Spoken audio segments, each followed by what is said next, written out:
पाकिस्तान की team Australia के दौरे के लिए भरपूर तैयारियों में लगा हुआ है। पाकिस्तान को ऑस्ट्रेलिया के खिलाफ 3 टेस्ट मैच खेलने हैं, लेकिन इससे पहले पाकिस्तान के टीम के बॉलिंग कोच का ऐलान कर दिया गया है। दोस्तों, अगर आप मेरे चैनल पे नए हो तो इस वीडियो को लाइक और चैनल को सब्सक्राइब करना। पाकिस्तान के टीम की 18 रुकनी का ऐलान तो कल हो चुका था, लेकिन आज फिर पाकिस्तान के बॉलिंग कोच का ऐलान हुआ है।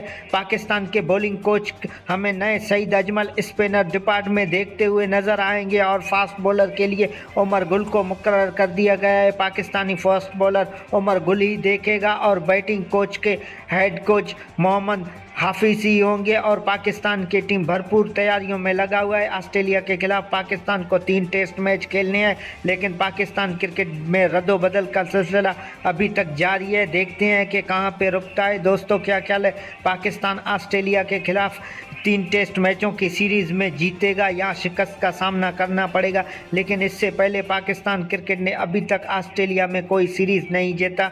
इस मर्तबा शान मसूद की क़यादत में पाकिस्तान टीम ऑस्ट्रेलिया का दौरा करेगा और बाबर आजम एक बैट्समैन के तौर पर उसका साथ देगा।